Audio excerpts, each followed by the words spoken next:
All right.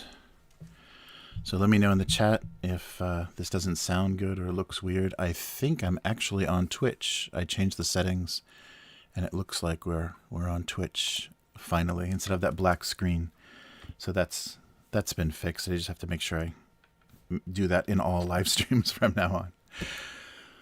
All right, so welcome to another unboxing, and tonight we're going to take a look at Star Saga. So this is by Mantic Games, and this is kind of their sci-fi version of their Dungeon Saga. So Dungeon Saga had been around for a while. They had done it. It's all of these games, these kind of tile-crawling cooperative adventure games, are kind of HeroQuest clones, and they really got popular on Kickstarter for a while. And I picked this up during Mantic's recent spring warehouse cleaning sale. So they had this set for really cheap. When this came up on Kickstarter, I didn't back it. It looked okay. And I wasn't really happy with the Dungeon Saga. So I did back Dungeon Saga, and there were kind of some technical problems with my pledge and things and stuff that they had promised. They kind of added things at the end, like people, companies tend to do. And there were some things that were supposed to be in my pledge that weren't, and it was several emails back and forth to try to sort out everything. Instead of just trying to keep people happy, I needed to send like photos of invoices and things. It was really, really annoying. So they got to work on their customer service a little bit. So a little bit about Mantic. So Mantic, I have kind of an odd relationship with Mantic. They're literally the first wargaming miniatures I ever bought. I bought some Warpath. Hey, Toby, thanks for the follow.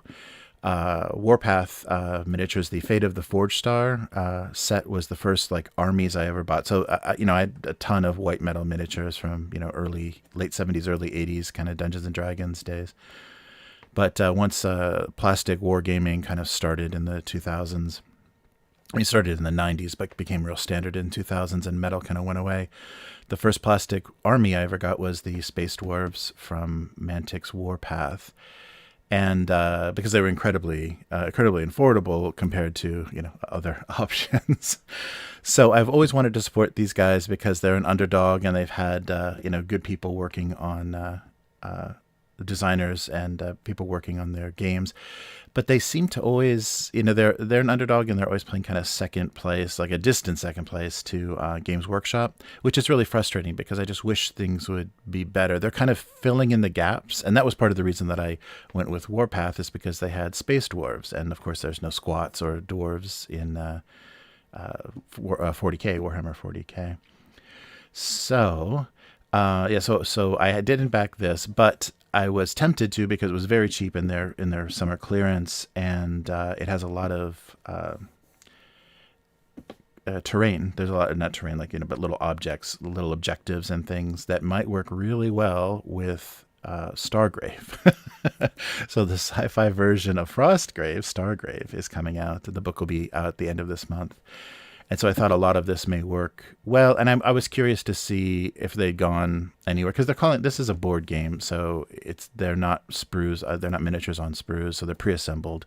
So I'm curious to see their quality, because dealing with the original quality of Mantic, and this was more than 10 years ago, it wasn't great.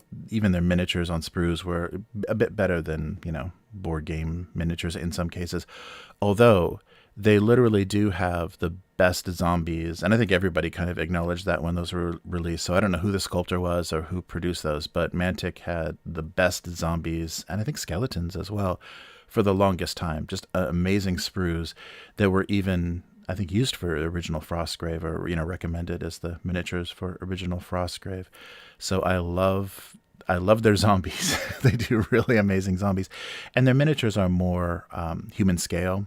So, thinner arms and legs, and not that heroic kind of, giant exaggerated style. So that makes them a little bit different. And so they've done a couple of things to kind of, plug holes in what Games Workshop isn't doing, or what Warhammer, either the Fantasy or the 40K didn't do. But they've blown some really good opportunities, and they're not doing anything particularly unique. It's just kind of, it feels a little bit like store brand sci-fi or store brand fantasy, compared to what some of the other companies are doing. And they really could push their setting and try to do something to distinguish themselves, but instead they're just kind of a weaker copy of what Games Workshop is doing, and I don't like that. I wish they would differentiate themselves. Although, Kings of War, their fantasy miniatures game, is basically the only rank or the main rank fantasy game to play if you want to play with soldiers on square bases in ranks. Kind of old world fantasy Warhammer stuff, because Age of Sigmar totally blew all of that up. So it's kind of wacky fantasy now. It's not kind of traditional fantasy. So yeah, so that does, Kings of War has a little bit of advantage there, although I don't think they're setting, I'm not sure, there's a newer version with newer factions and stuff, so I haven't caught up on that lore, but their setting doesn't really set itself apart very much.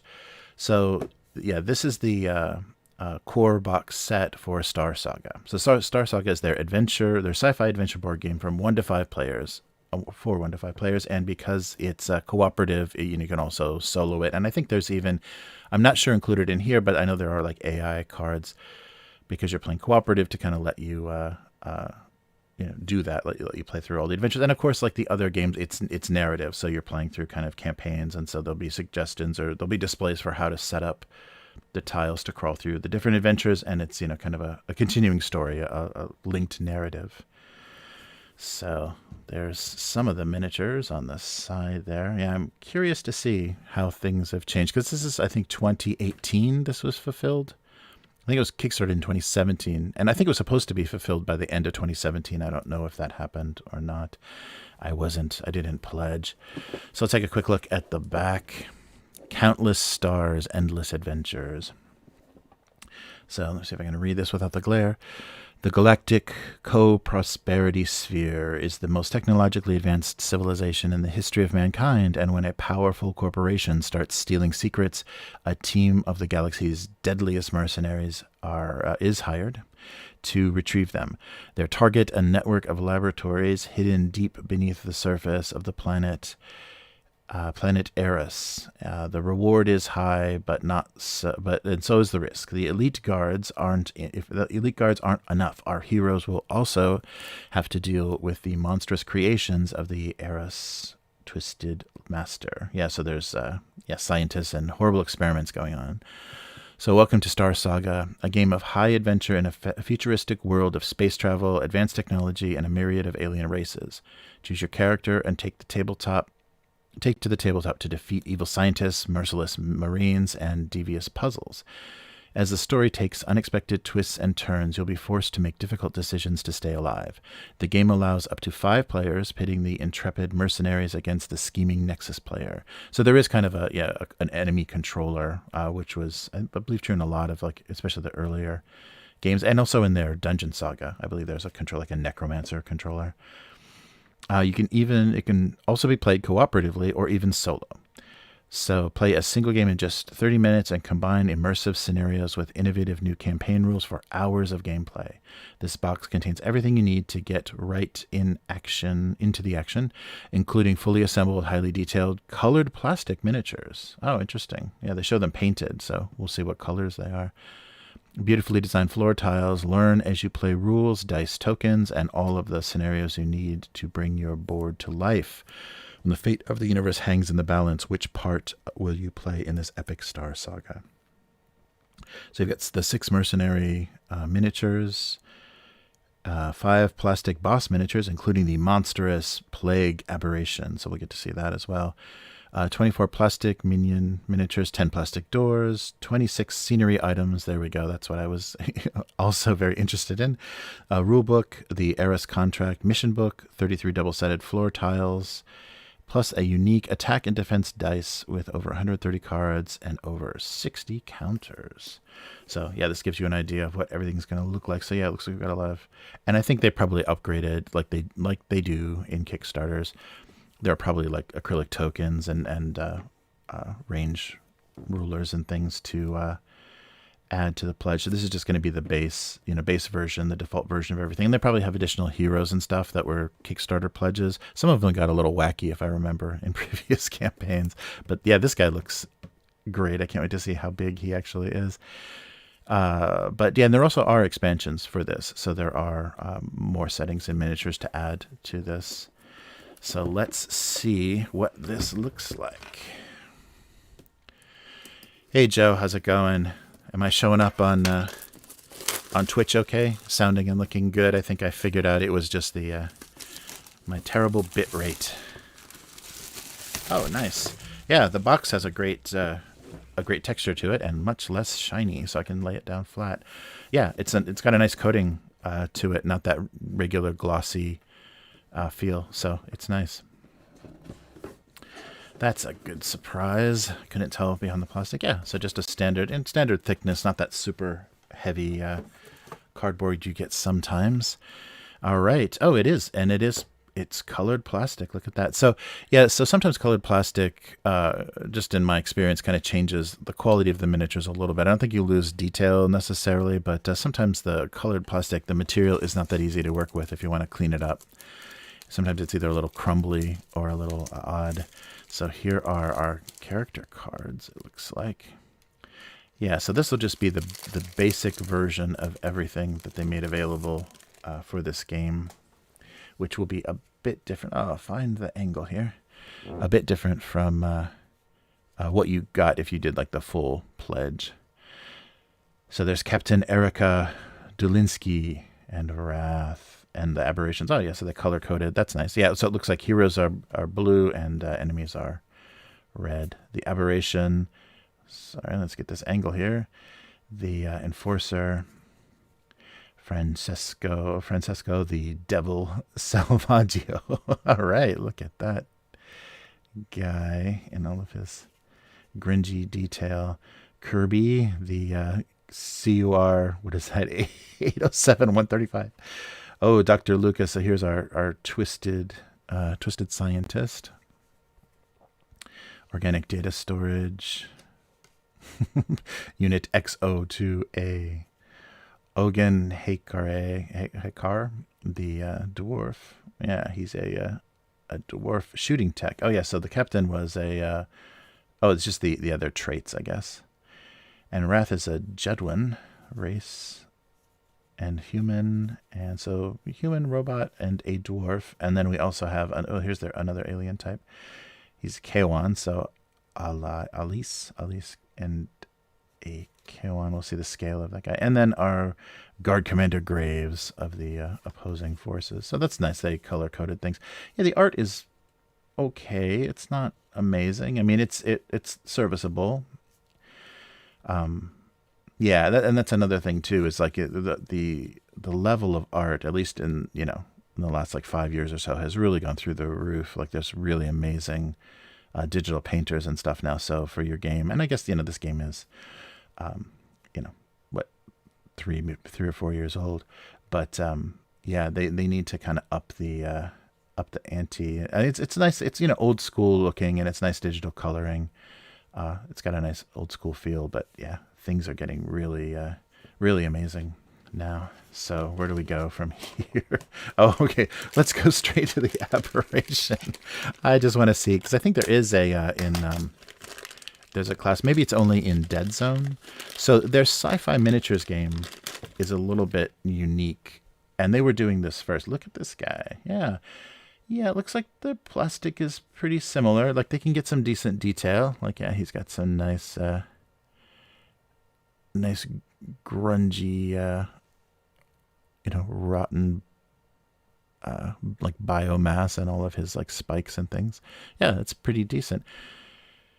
And yeah, pre-assembled, so seams are not horrible. There still is some cleaning up you need to do, and sometimes the plastic that they use is not fun to clean up.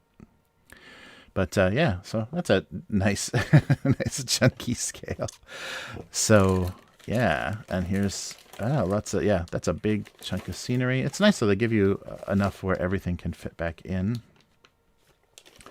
So there's a lot of red. So maybe the yeah, this will be all the opposing forces. Yeah, so we just get a few of the blue miniatures and dice. All right, yeah, let's take a look at these dice. So they've got their special combat dice, so everyone's got to have special dice, but I think even HeroQuest did that. you know, they have their blank sides and attack sides, and yeah, so that's what we're dealing with here is attack hits and special marked defenses. Yeah, so basically just attack and defend. So blue look like defense dice and red look like attack dice. Yeah, so they give you quite a few. And the other thing that I'll show you after this is because part of this like spring cleaning bundle, they gave you an extra set of dice, an actual screen for the Nexus player, you know, kind of who's the controller, the enemy controller, which may have some rules and things on it, kind of like a, you know, DM screen, and an additional adventure. I think there was another little package of something. So, well, let's take a quick look at some cards here. We're doing, hey Jackson, how's it going? Yeah, this is the Mantic's fantasy setting. So they did their and this got so popular that by the time this came around, I'd already backed a couple of other tile crawling kind of games, and it wasn't anything that really stood out, like the enemies and everything, because it was in the Warpath universe. It kind of was things you'd seen before, so it was nothing amazing. Yes, here's all the equipment. So frag grenades, energy shields, jammers, and I'm sure people have their starting equipment. Yeah, so, you know, like we've seen before. Oh, and then here's skills as well. So the red cards are skills, loot, and then rare items. Yeah, so there's a whole mixed up. I've never seen it so mixed up before. So you have to sort these all out. That's interesting that there's not separate decks or anything. Everything in one size is just kind of randomly. So we've got skills, loot, mission bonuses, rare items, all kinds of good stuff. Nice. Oh, and if you were waiting for this stream to start, you heard Jackson singing and playing in his band the song we use, the track of his that we use for the intro for both the weekly and a lot of the stuff that I've been doing lately is from his band Kokorome, and Chips is the name of the track. I think I credit it in the text for most of the weeklies and stuff. But Jackson is one part of the band responsible for that. So yeah, good to see you, Jackson. And so they've got a good selection. And again, the artwork is okay. It's kind of, it has some old school charm to it. But yeah, things have really gotten competitive with how good the digital artists are. We'll try not to bounce the camera too much here. I seem to keep doing that. So here's our larger cards, which are probably going to be events and enemies and things. Yeah, so here's cards for the Nexus player. Oh, and Mantic points. There we go. They still do that. That's kind of an old school throwback kind of charming thing, like stuff you actually need to clip out of a rule book, or they put these on their boxes of miniatures and stuff, so you save the points and then you can spend the points, tape them to a postcard and send them in to redeem for like special edition miniatures and stuff. So that's got some real old school charm. It reminds me of like the proof of purchases on Star Wars action figures or whatever.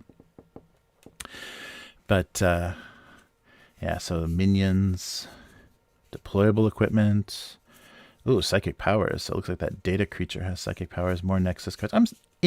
That's interesting how scrambled the cards are. Like it's sort the decks yourself.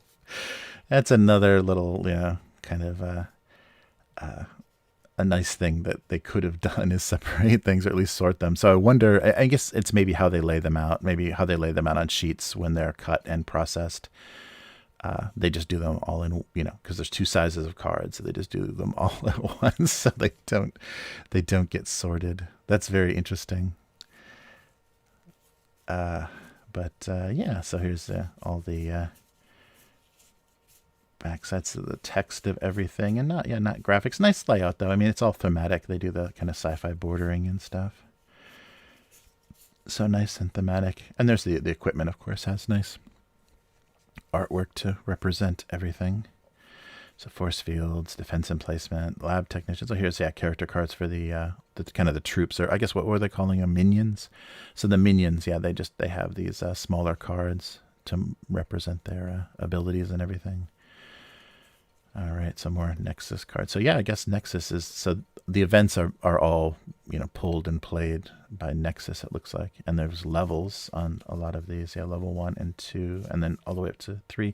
That's nice, they're color coded too, so you can immediately see if you've got the wrong level, and they're very thin cards. Yeah, they've got a decent coating on them, but they're really thin. They definitely need sleeved because they're going to take a beating really fast. It would be really easy to crease this card. So not super durable, but yeah. But they give you a lot of room in here. You know, there's a ton of room to put sleeved cards. So I think that's safe to assume. So anything else that's not miniatures? I think there's got to be a rule book in here somewhere, right? Okay, there we go. That's right. There's tiles as well. So we've got doors. Oh, those will be useful too. And here's our books. Yeah, that's pretty rare that they actually make you lift the tray. Usually this is on top. So there's our counters and our tiles. Whoa, the scale is a little bit smaller than I had thought. It's some pretty narrow. Is it a grid? Yeah, I guess dungeon. No, yeah, it is gridded, but just with little plus, kind of crosses. But I guess Dungeon Saga was kind of that same way. I guess we can move this off and just deal with the tray. All right. So yeah, let's. I guess we'll look at the tiles first and kind of save the miniatures for last. So the tiles are not going to be like we just looked at Siege of the Citadel, and even the old version of Siege of the Citadel, it was uniform sized tiles, so everything was square. So your configurations are a little bit limited because you can only like slide. You only have so many ways you can slide squares against each other to make a difference. But so these are a bunch of different shapes and sizes. So yeah, probably be better. It's probably better just to store them underneath the tray because they're not going to uniformly stack very well. But yeah, the artwork is nice. And yeah, so see, instead of a grid, you can see they do these little kind of pluses, these little crosses to show you where the grid would be, but then it doesn't, you get to enjoy the artwork more fully. That's a really nice decision. And the artwork is nice and clean and sharp. Yeah, for some reason, and I think I also felt this way with Dungeon Saga, is the tunnels and the rooms of the dungeon and everything seem tiny, but maybe that's also part of it. It's got a claustrophobia, and so positioning and things matter a lot more. But yeah, these are decent size. They've got a nice finish on them too. It's not quite that heavy linen finish, but there is some kind of a fiber finish on there. So that gives them a little more durability. It's not so easy. Like with rubbing miniatures on them, you're not going to take the artwork off. It's got some protection. So there's some corridors and walls and things. And yeah, here's our range of our flame weapon, and then counters. Yeah, but nice little light effects like on the floors and things. Maybe it doesn't show up on camera that well, but those are really bright, like really fluorescent light effects. So those really pop. And nice, a little bit of so the same configuration and shapes, but as you can see, like filled with poison gas or some sort of horrible rot on a bunk. Is that like somebody's bunk? Yikes. Yeah, but the tiles look great. And I think the tile work was the same with the other, with Dungeon Saga. It looked good. And the tokens are nice and readable too. Sometimes, they don't take advantage of being able to render things digitally with all the gradient and, kind of, wear and tear and kind of digital work you can put on them. So these are nice and modern and readable. That's good. And not too simple. So in some cases, you'd almost prefer this look as opposed to what they can do with acrylic. I mean, they can screen onto acrylic in this same kind of art, and that looks really nice, but those are expensive tokens, so I don't think that's going to be a common thing to do. But I know like Ulysses Spiel does that. Their tokens for their Torg, and when they were doing when they had the Warhammer license, the 40K license, they did some really nice acrylic tokens. They're real heavy and real thick, and they screen this digital art on them.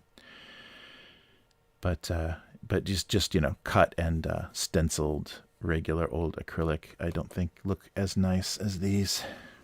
Yeah, so that's it. Only 4 sheets total, and not purely tiles. So tiles and tokens, but not a huge amount of tokens though. That's good, I think they said. 60 or so. But yeah, a lot of thin little corridors. Like these are literally one person wide. So yeah, you're going to have to move in the right order. Oh, and there's a nice elevator shaft or some kind of transport shaft. Yeah, nice details and some blood splatter.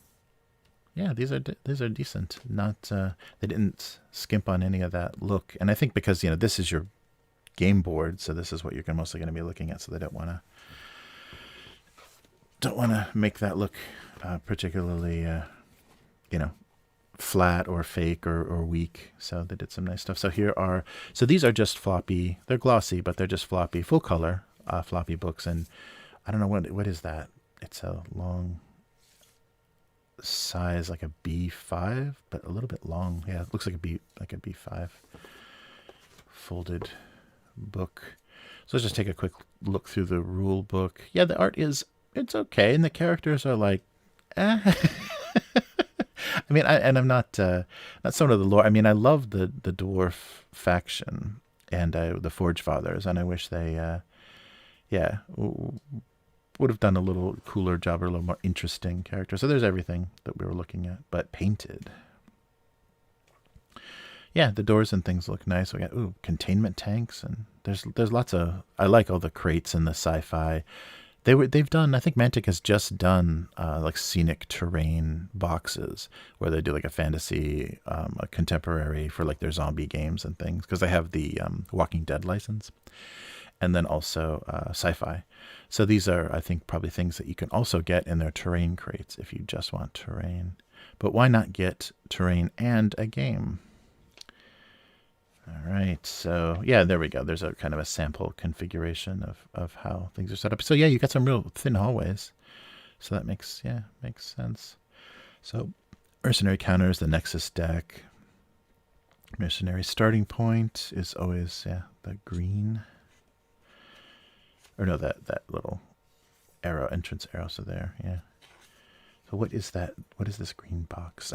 It's a graphic they use over. I think that's the experimental substance of the evil technology. So sequence of play, some mercenaries and moving. So I haven't compared directly, but I'm sure it's probably with the addition of a lot more shooting and laser fire and tech abilities.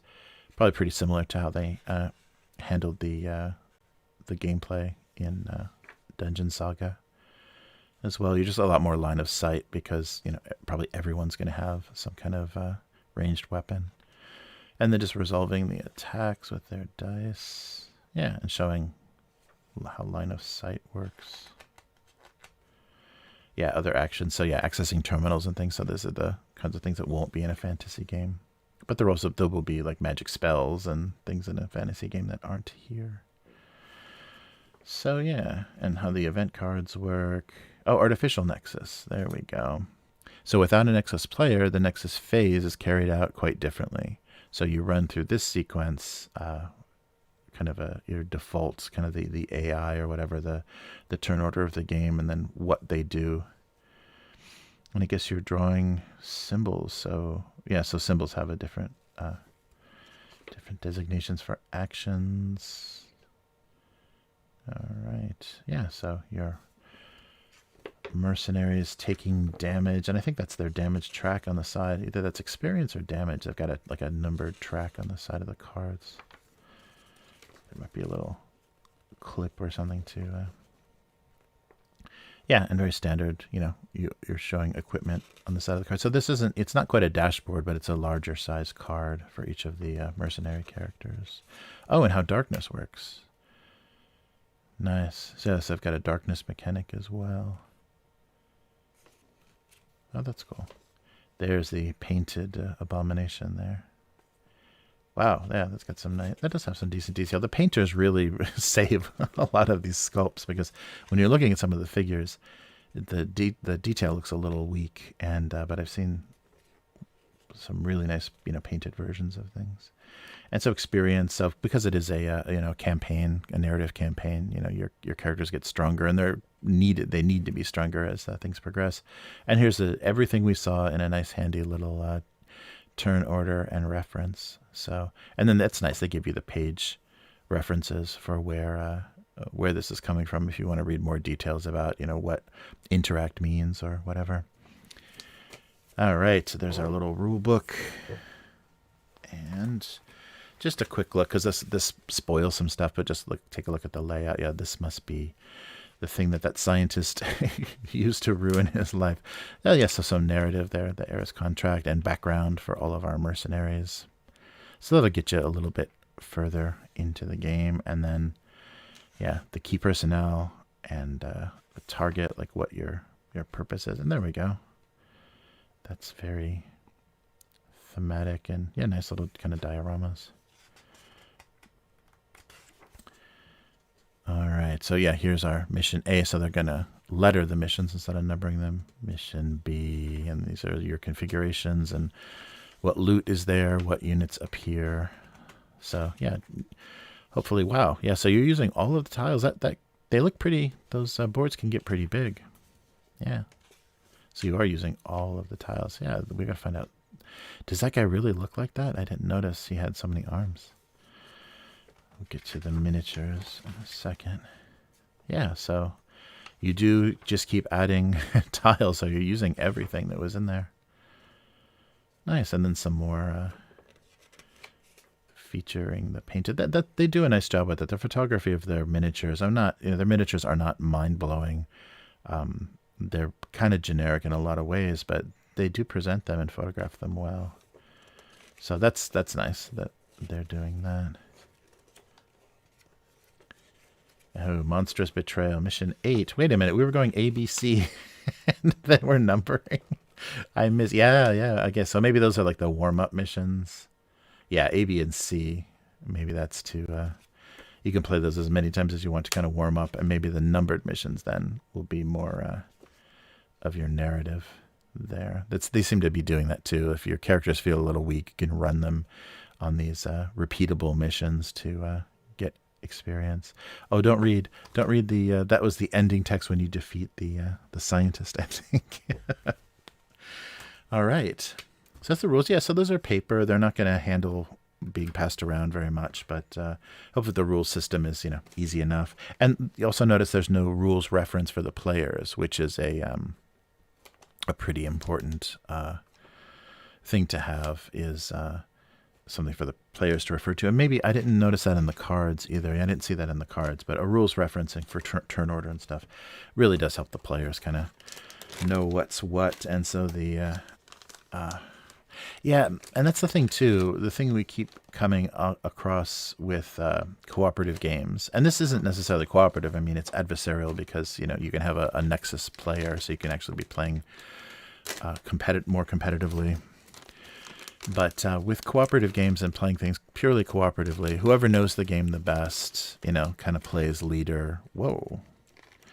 And I think I opened something odd first. I thought these were the heroes, but there they are. They are kind of. There's two little somethings here. I don't know what these are. So let me. So two little things fell out. I'm not sure if those are extra pieces or like data pads or something. I don't want to lose those. Those might be something that fell off of somebody's miniature or is some important detail. But here we go. Yeah. Yeah. Oh, Mantic.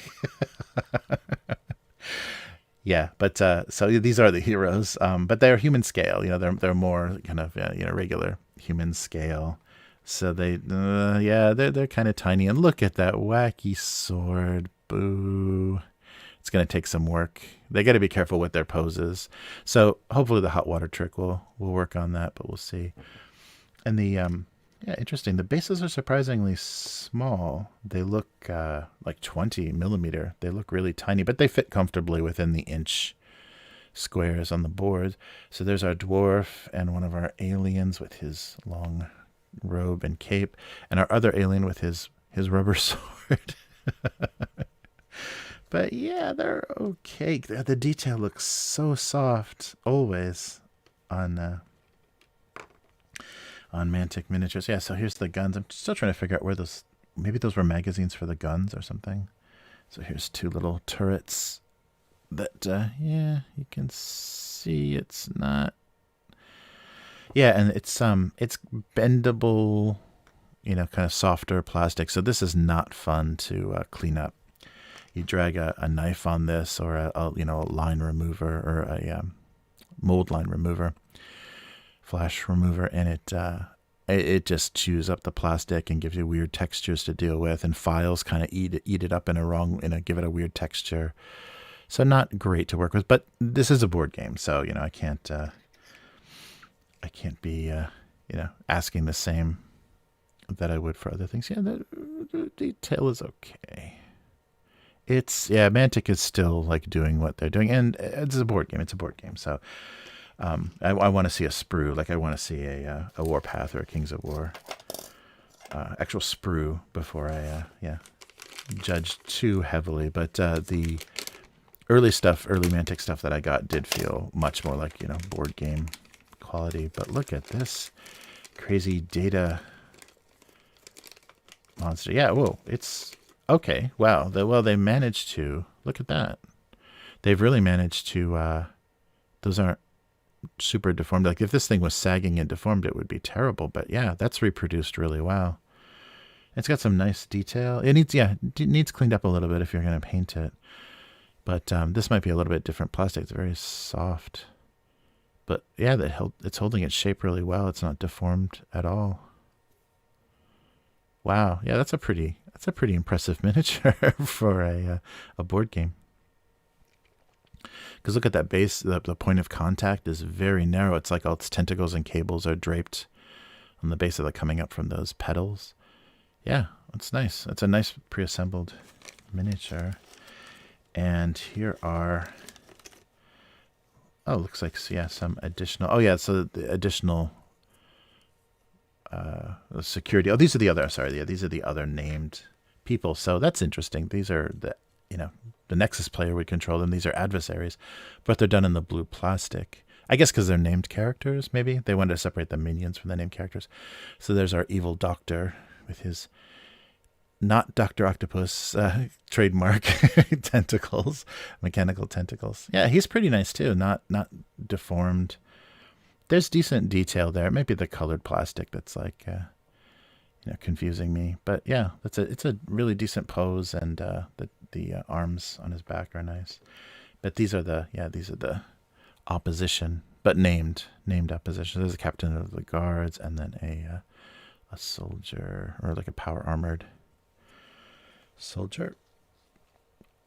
And then all the rest of these will be the minions. So we'll have various infected and probably some of the minion soldiers that under the captain's command.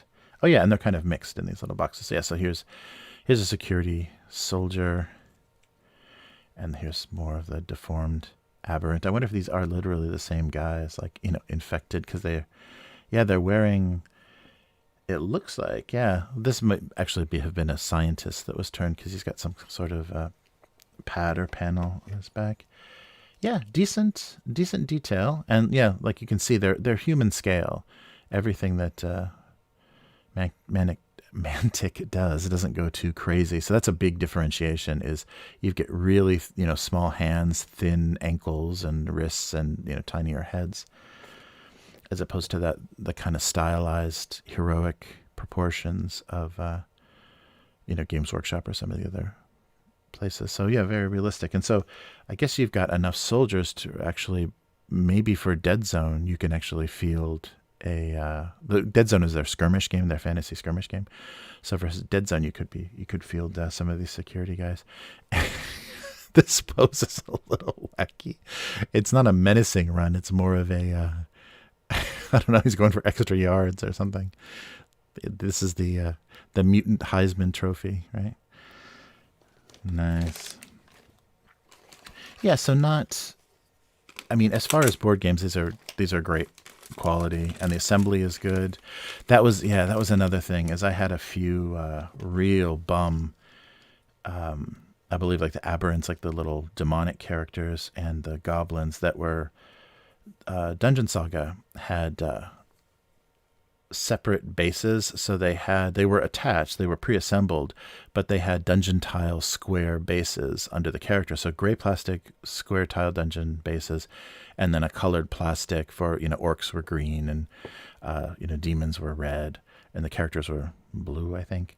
So they did do colored plastic in case you didn't want to paint them, but some of them, like the attachment points, were trimmed wrong, or they were glued and falling over, so you couldn't, even with like hot water, you literally have to tear it apart and try to reconstruct, like maybe with green stuff, rebuild a foot or something to put them on the base.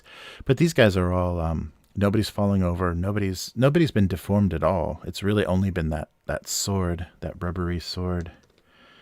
But all these troops look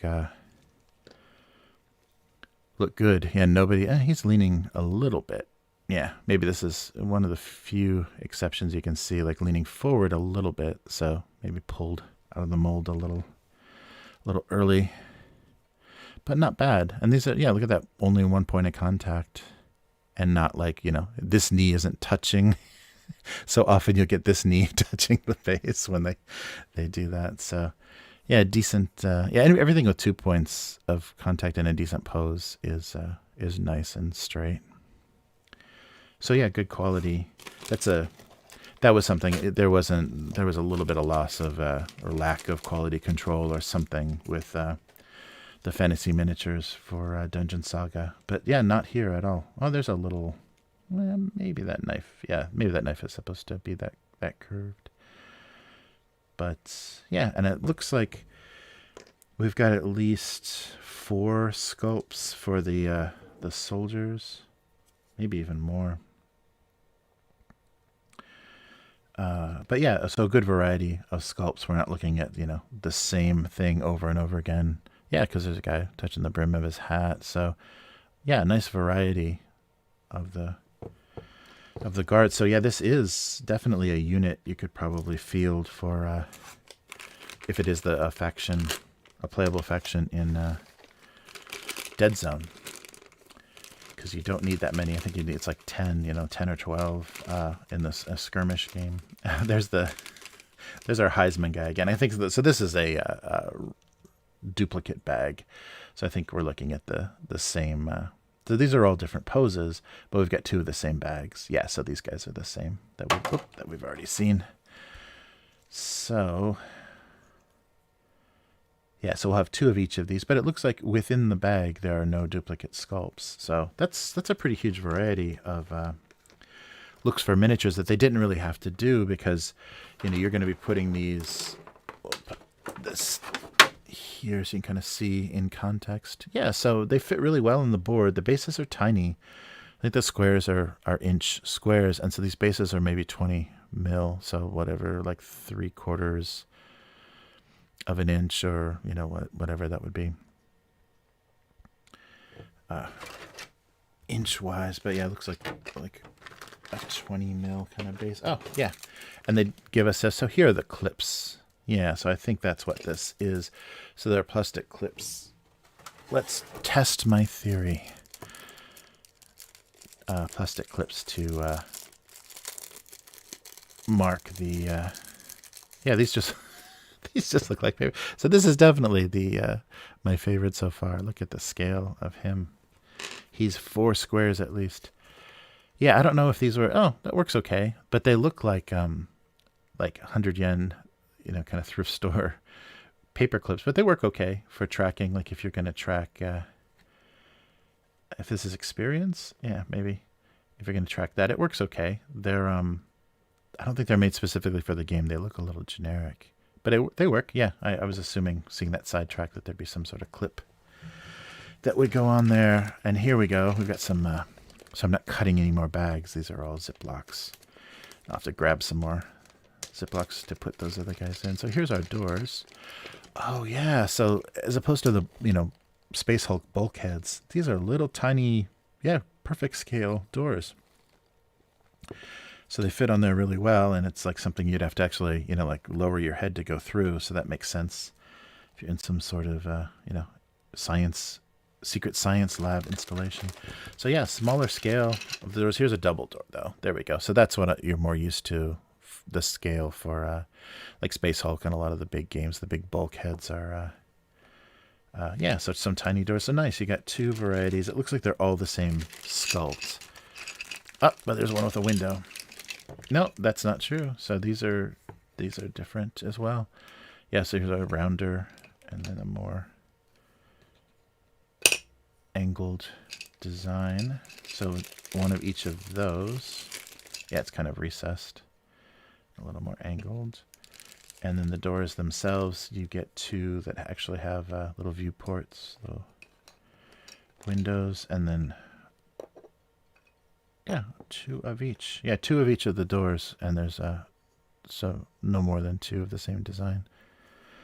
Yeah, they look nice, and just with some, some wash or some dry brush, you can make these look very weathered and catch some of that detail.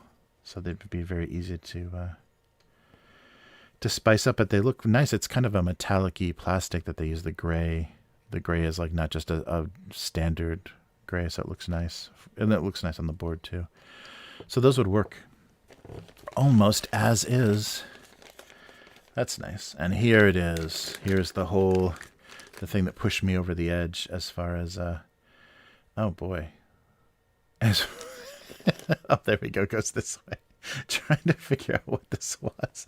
It's a table, because I was looking at it. It's like, well, that's not going to sit flat if those are supposed to be the pins or whatever holding something in. So this is the underside of, it looks like a desk, right? So here's some papers and a little clock or something, or maybe there's some test tubes, I guess. It's a little rack of test tubes. This is just a little desk, because here are your drawers. And this is pretty rubbery. Interesting. Yeah, so it's not rigid plastic, but very rubber. Yeah, it's relatively flat. Oh, why is this? Of course, the thing that I was most looking for is like the goofiest thing.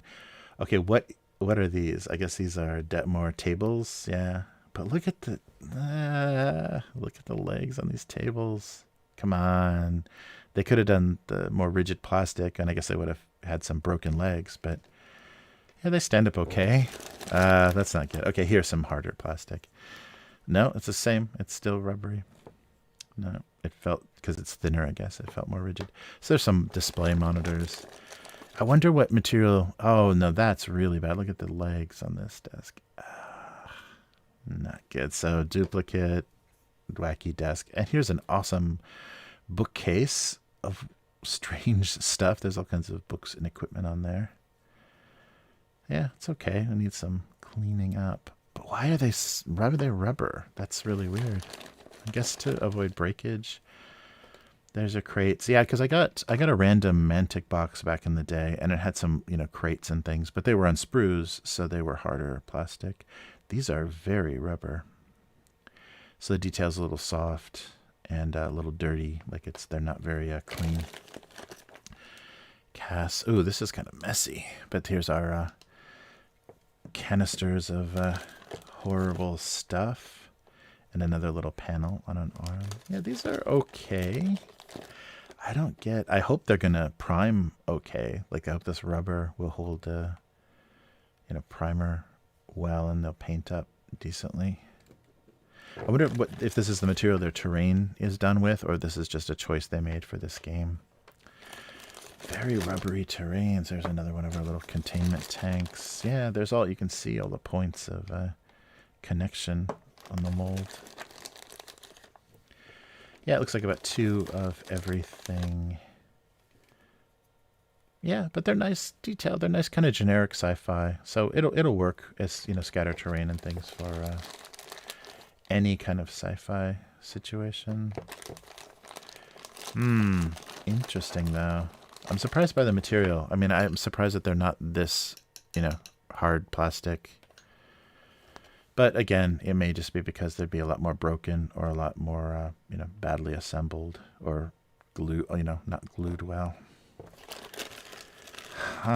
These tables I don't like. Look at this, is even worse. Look at this bench. This is like a cantina bench or something. Yeah, it's real. This soft material. So we'll have to see if look at that. You just boom. We'll have to see if hot water will kind of snap these into their original size. It's okay. Come on, look at that.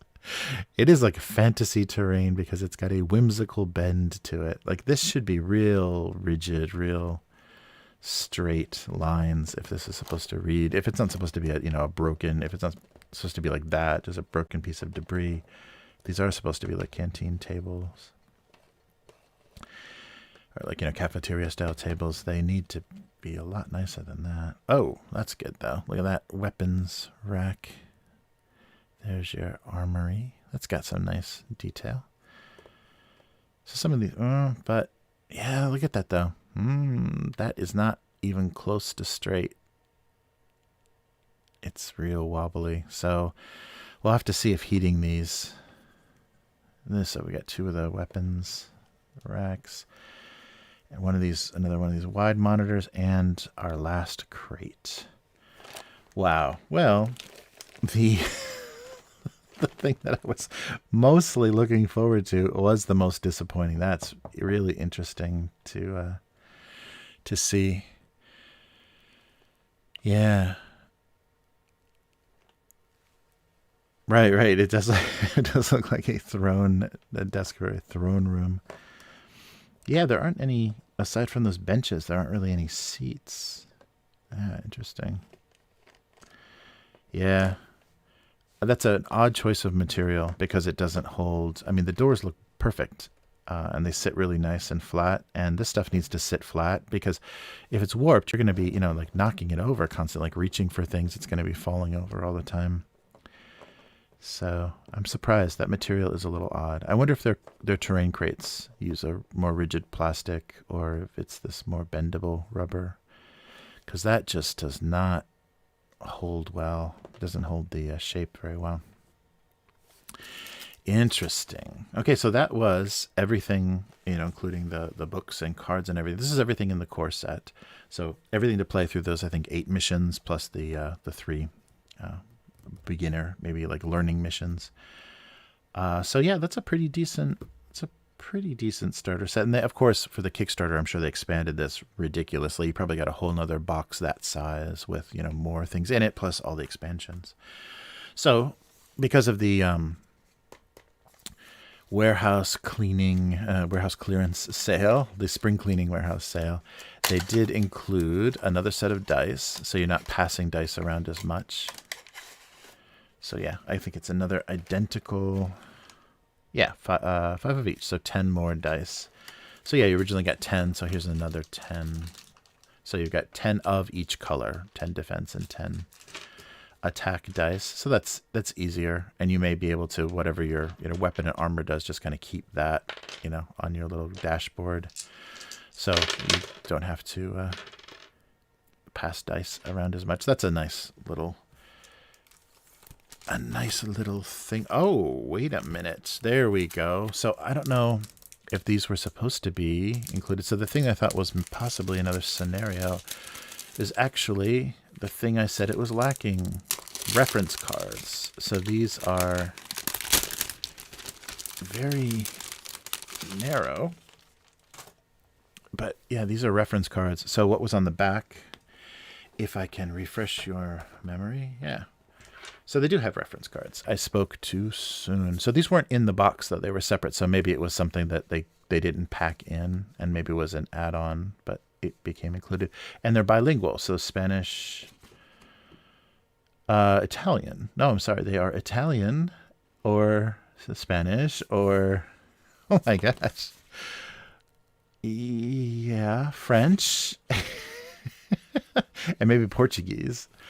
That's really interesting. So multilingual. So one side is English, I think. Am I right? Yeah, there's one side is English. No, not necessarily. No, just a bunch of multilingual language references. So you don't have... Okay, well, that's pretty cool. But, yeah, it's not... I think, like, English on, because it's, made in an English speaking country. It would have been good English all on one side, and then alternate languages on the back would have been fun. Oh, but they are, oh no, they are different sided. Yeah, so these are rules references in separate languages. Yeah, so Italian. I don't get that though. So one side is English, one side is French, one side is Spanish, one side is Italian. Okay, well, I'll take a look at what this was supposed to be, but these are bizarre. These are semi-useful rules references in a whole lot of different languages. Wow, interesting.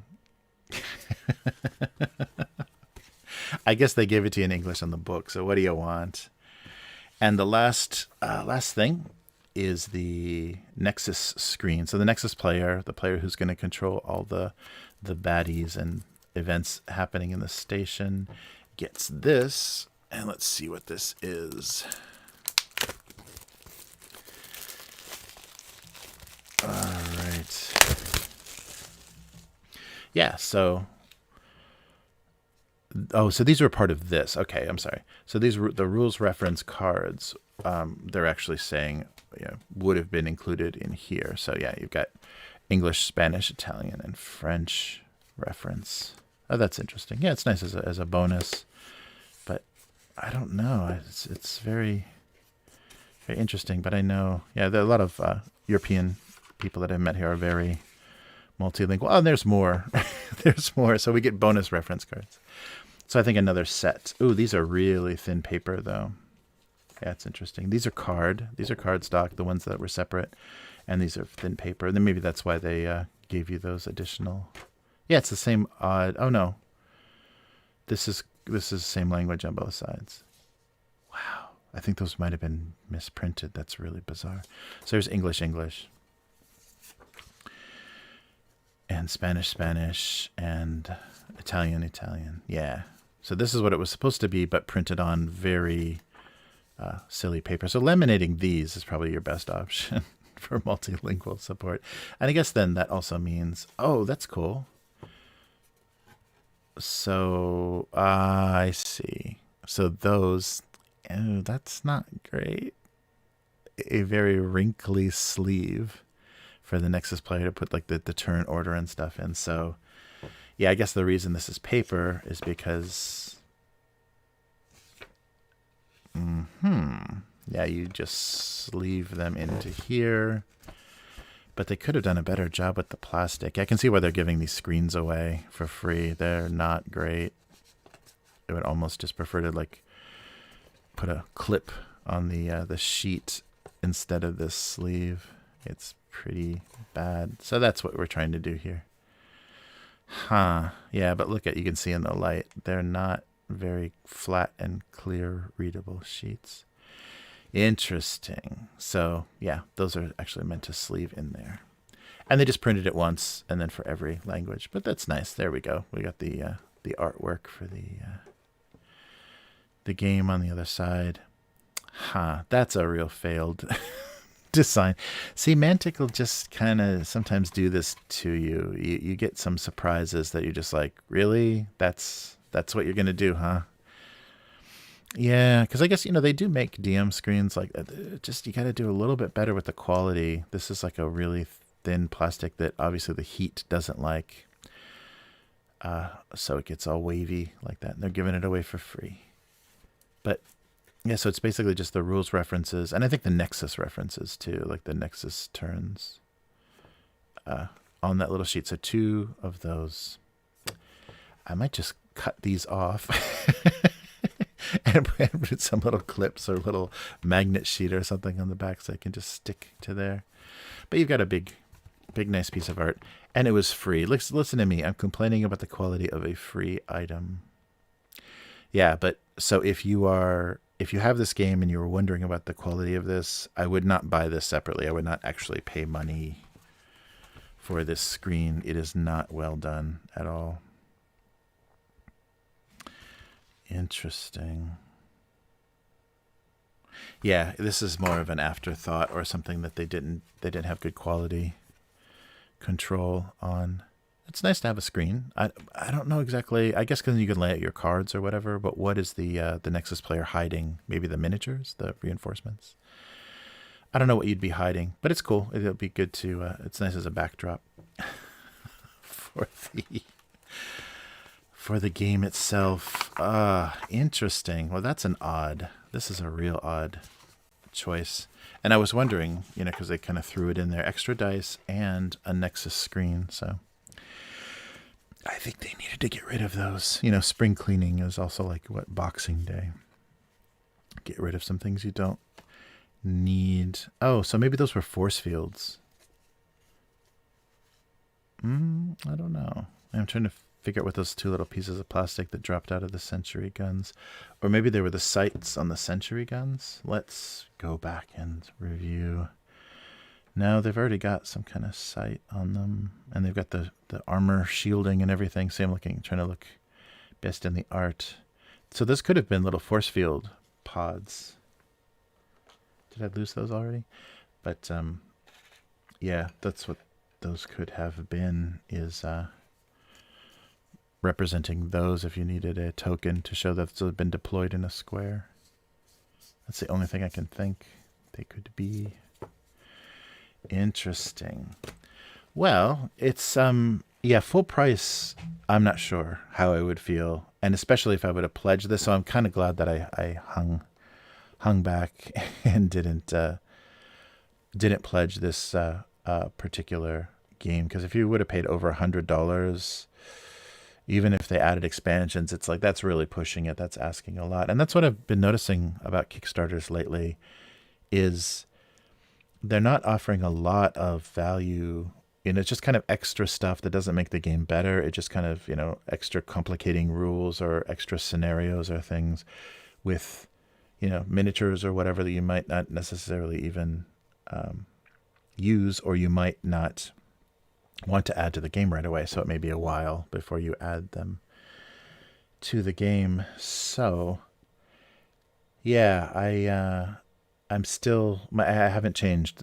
This hasn't turned me around, and I wasn't expecting it to, because I got it cheap. I wasn't expecting it to totally change my mind about Mantic, but they're kind of hanging in there with a real mediocre quality, but it's also giving them a lower price point than everything, because Games Workshop prices have easily doubled in the last 10 years. And especially now that I'm dealing with Japanese prices, they're doing regional prices. So we get the same kind of punishment that Australia does with a lot of miniature wargaming things. The Japanese price is insane. So just a quick thing to show you, and a little bit about why I was why I wanted to unbox this more recently. So this is Warpath. This is the latest version. This came in a kind of a box set. This was a Kickstarter from a long time ago when they updated the rules. So this is their answer to 40K, like their equivalent of 40K. And they've got kind of Space Skaven. There's like a Space Rat faction. There's those guys. That's pretty cool. So the things that 40K doesn't have, they do have, but a lot of the stuff that they have, the robots and aliens and things, are kind of generic. They don't particularly, they feel very familiar, and you've kind of seen them before. There's stat blocks and things for them. So this is, there's the Forge Fathers, the power armored dwarves on there. Look at their bikes. Yeah, so those are the first models I ever bought, and they've got that Mantic kind of lack of detail too. But I like the sensibility. It's kind of a fun. It's pretty playful. But it just doesn't have the deep lore, and nobody's ever going to be able to compete with 40K lore, and especially 30K like Horus Heresy lore. There's just no way to compete with the writers and people that they have working on that. So this will always have to be kind of a secondary thing. And I'm sorry, I was totally confusing the whole point here. So this is Warpath, but as you can see, this is Warpath Firefight. So what I was showing you was actually another scale of their game. So this is the main Warpath Rulebook. And so this came in a box set where it gave you a rulebook and then a source book. So this is their chance to do their lore. And yeah, I don't know. It's not amazing. And I guess it's, it's nice to have this because I have now some of the detail of what I'm looking at for the, because there's the aberrations and stuff. There's the, oh, there he is. There's the man himself on his knuckles there. So this is their setting, and there it is. There's so Dead Zone is their skirmish version. So they had this. This was a long time ago. They had terrain and things. So they have like nice 3D terrain and stuff for Dead Zone. So before, when Necromunda was out of print, and before they started doing the Kill Team for 40K, this was your sci-fi. The one of the most fleshed out kind of sci-fi skirmish games. And so they have Dead Zone, the skirmish game. They have the full scale Warpath with the full lore and all of the armies and large vehicles and things. And then they did Firefight. So, oh sorry, here's the rulebook for the original Warpath too. We'll just take a quick look. Yeah, so it's not bad. If it was like 15 years ago, if you could like rewind where things are, this would be comparable. It's like, it's not, Gates of Antares is a little bit better, like the Warlord games. Miniatures are a little bit better than these, but these have, a kind of an old school charm to them, and kind of a funny tone. It is still like a secondary 40K. So this is Firefight. So this is their scaled down version of their main war game. So it's kind of like small, medium, large. So small Dead Zone would be your small skirmish game. Firefight would be your kind of intermediary size. And so you've got units with commanders. And I think one of the things that they're trying to do to make it a little bit more a faster paced game and a little more intuitive is you're measuring from one point. So you measure from like the leader of your unit, and to kind of speed things up. So you measure once for distances and things, and that changes kind of how things are handled. So I've already flipped through this, but this is Firefight. So they're medium scale. There is now a play test for the new edition, the second edition of Firefight, in an attempt to even speed it up even more and give people the opportunity to play faster games with fewer miniatures, but still give you a closer experience to a full-size war game, not a skirmish game. You're not using individual models in a unit and running around. You're actually using units with leaders and vehicles and things. So yeah, so that is what they're doing, and then that's the reason I kind of wanted to go through this and bring it up, is because Mantic right now offers a free. So I'll put the link under this video so you can take a look at the playtest rules for the new Warpath. And if you do have, and I'm sure you can kind of proxy things if you just want to try the rule set, but if you do have some Warpath miniatures and you'd like to try those new rules, so and they're calling this a skirmish level game, but it's pretty big. And Dead Zone is true skirmish. Like Dead Zone is true, like you're not using units. So maybe this is like minimal numbers of units, but they're not, it's not individual models, per round, and like, alternating activations and things with individual models. You're activating whole units. There's our Forge Fathers again. But yeah, so they've got a total of 7 factions for their Warpath universe, and I wonder what's going to be getting the refresh, because I think Kings of War just got the most recent refresh. They've got a new starter box and things. So that's why I wanted to bring it up, because Mantic is active and developing their new rules for the Firefight level of Warpath, and they also just did a Armada of naval battles, fantasy setting naval battles game, which is kind of the equivalent to Dreadfleet. The thing that almost killed Games Workshop. I read that at one point, that Games Workshop underestimated the demand of Dreadfleet. It sold out, and then they overprinted the second run of it, and they were sitting on so many of those copies of that game that the timing was really bad, and it almost put them in a real bad financial situation. So you got to be careful with that stuff. They're not doing that now, though. They're just selling out and just leaving it out of existence. So the Mantic keeps going, and I really cheer for these guys. I really want these guys to do well. I want there to be an alternative, especially an affordable alternative to tabletop wargaming in kind of this, a default sci-fi and a default fantasy setting. And like I said, Kings of War, until they bring the old world Warhammer back, Kings of War is, the only, or there probably are other like smaller alternative with really expensive boutique models. But, if you want fantasy miniatures on square bases in ranks and maneuvering that same way that you did with Warhammer Fantasy Battles, that's the go-to game right now. The big difference is you don't pull. It's more like a historical war game. You're not pulling miniatures off of your movement trays or anything. You're just kind of using a die to keep track of how what the strength of a unit is. But yeah, so there's some great stuff. I mean, there's a couple of really wonderful things. Like that's insane. And this is wonderful, and this is straight from Warpath, as you saw in the book. This is straight. This is the miniature you would get. Probably, I don't know if it would be pre-assembled though. Maybe, but if you bought the, if you went in on the deformed biomutants faction, that would be one of your guys. So it's close. It's close to a compelling world, and I'm not sure what they would need to do, like get away from. Have it just be a little less generic and find a style or an angle to push it so it was a little bit more interesting. But yeah, there's great. I mean, this is a great number. So if I need a lot of backup mercenaries and things for Stargrave. So this is basically all of the extra units and bounty hunters and things I would need to bring into a Stargrave game. A ton of terrain pieces for making things. Well, if they straighten out. I'm still really curious how paintable this rubber is.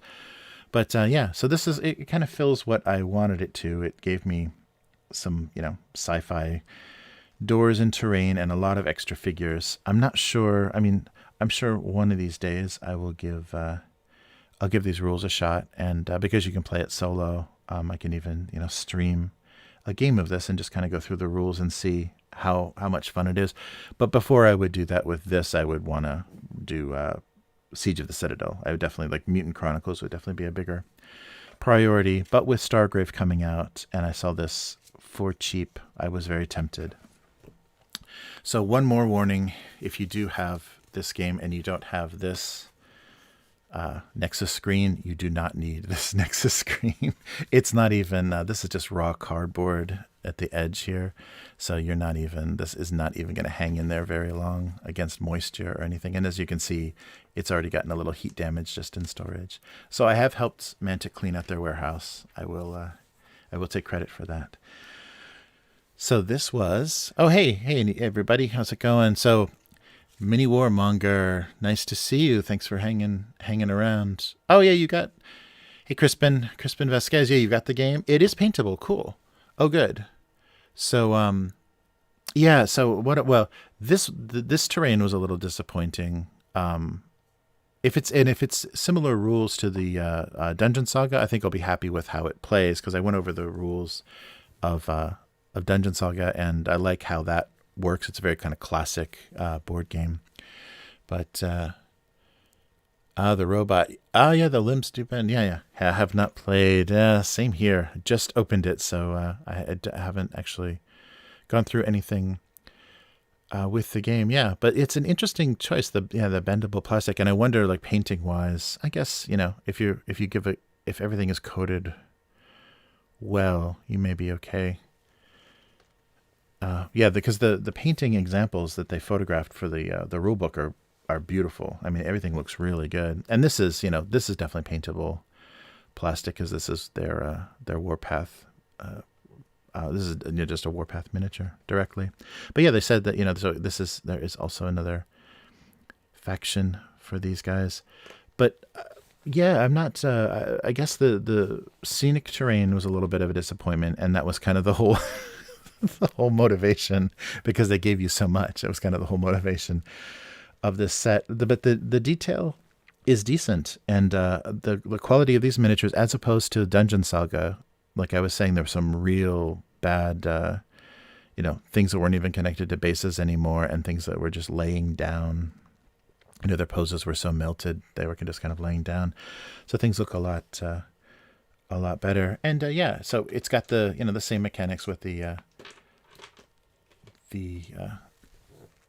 especially the custom dice. So I'm curious. Yeah, I'm curious to say. So I'll definitely want to play some Siege of the Citadel, but this would be an interesting comparison because this is, this comes from that tradition, but with the more modern sensibility of having a varied, because you can't, you can do some kind of corridor battles and stuff. They do have walls on those big square tiles that delineate, kind of crowded spaces. But here you literally have like a single square corridor, to be bottlenecked in and to be shot at.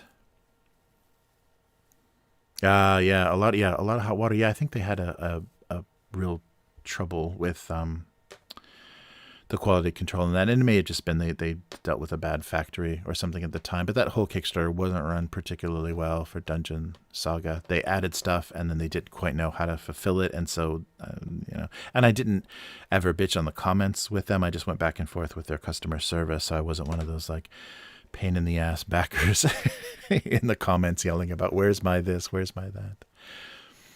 Nice. Sedition Wars. Yeah, I'm really curious about that. Oh, interesting. Yeah, floor varnish. Yeah, I've never thought of that for protecting the miniatures. That's a really good idea. Yes, nice. Mutant Chronicles, definitely. Yeah, this I kind of wanted to check in because this was something I skipped when it was on Kickstarter, and I kind of wanted to check in with Mantic and see how they did this game, and it's decent, and it's solo playable. It's playable solo. How do you say that? And so it'll always be something that I can have on the shelf and always go to. But it's just I wish Mantic leaned into their lore. I mean, they've got some great factions. I mean, there is no diseased biomonster faction in 40K. I guess Chaos is all diseased, and Nurgle is all diseased. But this is this has its own style and uniqueness, and I think I don't know what it is. I don't know what. There's just like little details like polish or something that I want that I don't see. But yeah, the miniatures are going to be insanely useful, and the variety of sculpts makes them very nice to have for any kind of miniatures game.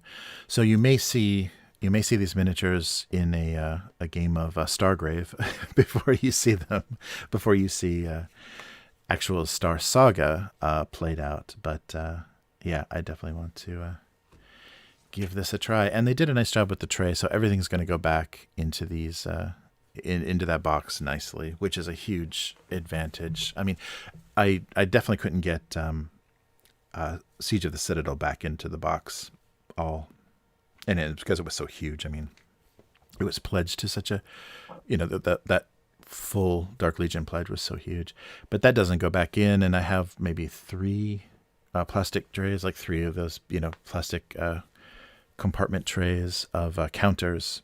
That's including all the expansions and everything, but there's a huge amount of of cards, and also and cards. So the cards and the counters I never even thought about putting back in the boxes for Siege of the Citadel.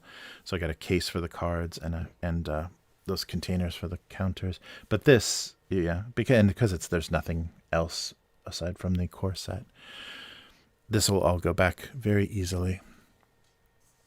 Nice. Oh, nice. Yeah. So Crispin's got hundreds of the Protoss models. I really wish I wouldn't have missed out on that. That was it's an interesting take. Like how they went with Warzone was interesting, and I'm curious how Res Nova is going to go style-wise, if they're going to try to update or put their own spin on it, or if they're going to go kind of old school and make things make Bauhaus and Capital very recognizable, or if they're going to put their own kind of update on that. Nice. League of Infamy from Mantic. Yeah, I don't know that one. I'll have to take a look. Nice. Yeah. That was the really great thing about everything they did with Siege of the Citadel, and things that Modifius has been doing with the RPG too, is they're getting all of that art. And the guys that are doing Secret Cow level, is that right? the studio that's doing the digital CCG Doom Trooper game, they have access to all of that art too. So there's a lot of great the classic art from the Paul Bonner, and plus the board game art and stuff that they're using for Doom Trooper. But yeah, I really want to do that. I really want to run a Mutant Chronicles, and I was thinking of actually running either first or second edition, one of the kind of included, kind of one shots or included adventures, the scenarios in the back of the rule books, because I'd never played through this before. We didn't record it. We didn't record as an actual play, but we did play through the beginning of the Dark Symmetry for third edition Mutant Chronicles. But that was one of the first games I ran with the group, and we didn't have cameras. We had like literally a single camera, so we didn't set anything up for that. But now that we're more geared out, and we've got multiple cameras and webcams and things, I think we could do a nice presentation for Mutant Chronicles. Yeah, but Siege of the Citadel is Mutant Chronicles setting as well, and that would be a lot easier to run and photograph, because it's all in the book. There's a lot less prep for the board game. But yeah, I want to get some paint on those before we run anything. I don't want to film it unpainted. Because it's not even, Siege of the Citadel isn't even colored plastic. They just went with colored bases.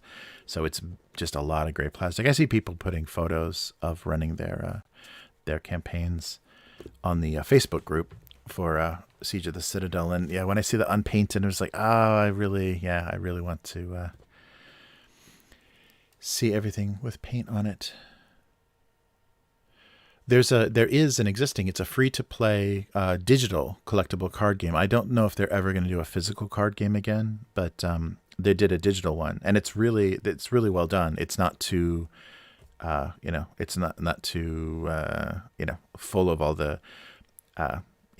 effects and animations and stuff that they're doing, like Hearthstone and all that kind of. It's not so frantic like Hearthstone. It plays pretty low key. But yeah, if you take a look on Steam, just search Doom Trooper on Steam, you'll hit the Secret Cow Level did a really nice adaptation. And I think it's free to play, and I think it may still be early access, or they're still developing it. So they haven't added like all the cards and all the expansions. They're kind of balancing it and working it up, because they've updated the rules a bit as well. But yeah, I really want to see stuff painted. Yeah, but check that out. The Justin, the guy, the director of that game, he's a really nice guy, and I want to maybe do an interview with him so he can get some more exposure to that game, because everyone that's watched like our Mutant Chronicles lore or any of the Mutant Chronicles unboxings and stuff that we've done, I want to push them towards his game, because it's fun, and even as a free to play, it's you don't have to invest anything into it to try out what they're doing with the rule set and everything, which is pretty cool. And they also did, so they had a Kickstarter for it initially, and so it's still, I guess it's in early access, because they'll do rollbacks. Like you open packs if you back the Kickstarter, or if you go into any of their like founder pledges, you open the packs that you have, but then they'll reset it, and you can open them again every time they do like an update and a rules reset. So that must be early access. That sounds very beta. Oh, thanks, Crispin. Yeah,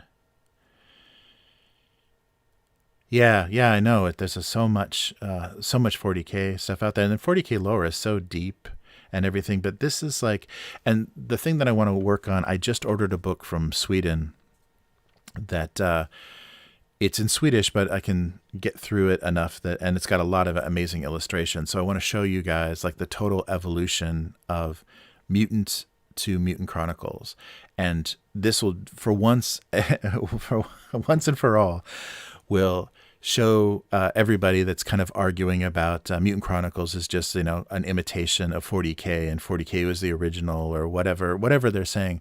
I'll show you the evolution of the original Mutant game, which is just a post-apocalyptic game. The same game company also did Cult, which is kind of a chaos, demonic, dark forces game. They had both of those settings, and they kind of combined them into what became Mutant Chronicles, because it's like the emergence of these demonic forces that were all inspired by the Cult setting. and the end of Earth, the post-apocalypse and abandonment of Earth, which they already covered in Mutant. So I want to go through the whole evolution of that and kind of show you how that developed.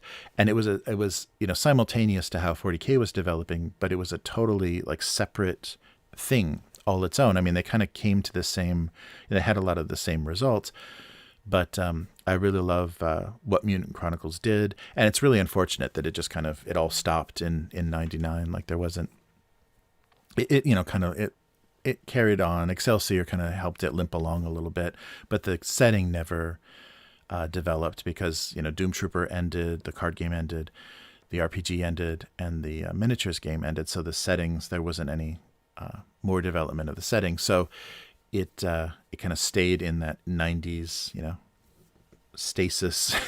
So we never saw where it was going to go. But yeah, I really want to do an evolution of actual what the game developers were doing and how Mutant Chronicles came to be. And then, also because Heartbreaker was supporting them, an American miniatures company was supporting them for all of the miniatures. So then they started doing simultaneous translations of supplements and things in English. But yeah, I really want to make a video and go through that because that's really interesting. Yeah, that's cool. Oh, I'm glad. I'm glad to get. I'm glad you guys, enjoy and kind of can get into that setting, because once I saw Modifius pick that back up, and obviously the head Chris Birch really has some old school love for the Mutant Chronicles, and so they gave it a lot of attention and a lot of love, and really kind of pushed the setting a little bit forward. And that hasn't happened for 20 years. So that was really cool to see. So yeah, we want to keep supporting that and playing in that world as much as possible, because it's good stuff. Well, thank you guys for hanging out. Yeah, definitely. Yeah, Mini War. You should check out the Facebook group. The Mutant Chronicles group has a lot of good people, and they're showing off a lot of good stuff. And post anything, any of our content that you like that's Mutant Chronicles, please post it there, because I would love to have people see as much of the stuff we're doing as possible. Because I did some flip throughs of the old, the original Warzone and the original RPG books, so you can see, how things were originally laid out. And it was interesting how quickly Warzone got vertical, and they started to develop a lot of the. They tried to make the mechanics more complicated very quickly between versions. But very cool. Oh, nice. Oh, that's really cool. But yeah, so we will keep at it, and I still haven't gone through the actual 3rd edition Modifius RPG book, so I think that'll be another live stream coming up. I'll flip through everything that's on there. Sorry. But this has been Star Saga, the Mantic board game, their adventure board game. And it just Kickstarter was full of such a glut of these kind of board games, because you have Zombicide and you have Massive Darkness, like Kaman does so many, or had been doing so many of these original IPs and even some licensed stuff. There was all this same kind of game system, so it got crowded for a little while there, and that's why I kind of skipped. Why I skipped this, and also the quality of Dungeon Saga discouraged me. But they definitely stepped up their game with this, with what they did for Star Saga. So I'm happy to have this around, and I also want to check out the Firefight, the new rules, because a fast to play miniatures game with a little bigger scale is always a welcome thing. I think 40K is trying to do that with their patrol scale and their missions. They're trying to do that, try to have a reasonable amount of time to play 40K, but I don't know if that's ever going to happen, especially with all the rules lawyering and stuff you can do in that game.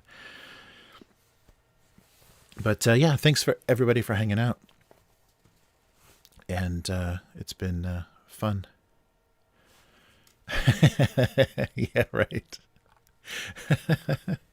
Yeah, I don't know. That's the funny thing about Facebook. So Mini War said I have to make a Facebook account, just to check out the group, the Mutant Chronicles group on Facebook. But the thing that I read that was so insane about a Facebook account is a Facebook account is like a necessary evil, because if you have one, you at least can tell them what you want, and what you want to deny, or control the privacy and control the settings of what happens to your data. If you don't have a Facebook account, Facebook is still tracking you. They're just using cookies and everything to track you. But you don't have any say what they do with that data. So you have to click their little user terms to actually have any say about the evil they're going to do to all of your information. That was so disappointing. Very future what was it, pessimistic future, or very dystopian future, where if you don't say anything, then you literally have no say, if you don't participate in that community. So it can be worse. All right. Well, good. Oh, thanks. Yeah, I'm glad. I'm glad you guys enjoyed. And yeah, it's fun to do these. I like getting in touch with people, and finding out like who's got the game, and who hasn't heard of it, and who's interested in stuff. So there'll be a lot more. There's I guess there was a backup of shipments. So over the next couple of weeks, I think I got some big boxes coming. So there'll be some more stuff on live stream, and some more flip throughs and everything. And when that book comes from Sweden, I'll do the history, the mutant history from the Swedish studio, and then eventually became Target Games. So we'll do that. Yeah, I totally agree, Joe. Facebook is not, and it just, they don't even bother to not make it a toxic place. And it's also not a great place to promote stuff, because they want you to pay for ads to promote anything. So they're going to, if you post things that are obviously promoting like your YouTube or, whatever projects or whatever you're working on, they're going to stifle it so that only a few people actually even see it. Unless they specifically go to your wall or whatever it's called, your Facebook page, to find it. The amount of people that see things unpaid on Facebook is ridiculously low. All right. Well, take care, everyone, and thanks, Joe, for hanging in there. Joe's the mod for my live streams. I appreciate his diligence and hard work. And Jackson was here at the beginning. So the music you're going to hear when I go to the ending screen is actually Jackson's band. So Kokoro Mei in Japan, he plays in a band and sings in English and Japanese and plays guitar. So check out. There is a link in most of our videos. There's a link to his the Bandcamp for his band's music. So take care, everyone, and we will do this again soon. And another update: no weekly tomorrow. So we're kind of we're working out the technical details. Chris, the co-host, is sick, and I'm going to take this opportunity to kind of rework how we're doing the weekly, and it's going to get its own website and everything. So I'll figure that out soon. All right. Oh yeah, that was me on the train, Crispin. Yeah, that's my commute to work. So I kind of live outside the city. I live outside Osaka. So that's the way in. So I've done a couple of those. There's one in the rain and the dark, and then there's one just kind of the sunny day.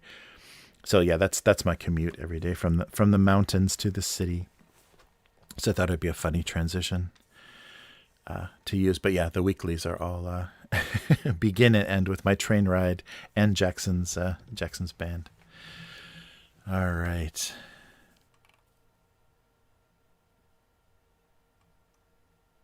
Oh, excellent. Oh, well, thanks. Oh, I'm glad. Glad you liked it. Yeah, I keep trying to do new stuff, and as I build new websites and stuff, I'm going to be doing new graphics and videos and stuff for like intros and outros for the videos we do. So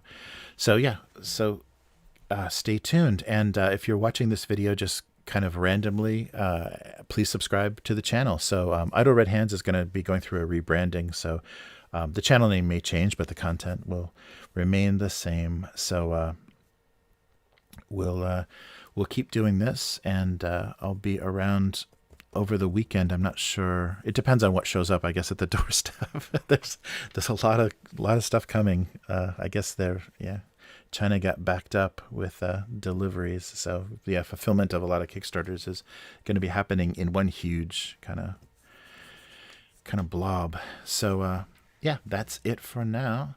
So yeah, give us a like or share the video to get more of this out there if you are interested in tabletop gaming stuff. And yeah, let's hope the best for Mantic. I'd like to see them really find some strong niches and things to build. I don't know. I don't know if they need any more licensed property games. I don't, yeah, Walking Dead and stuff, I'm not sure, but I want to see, yeah, their original properties do better.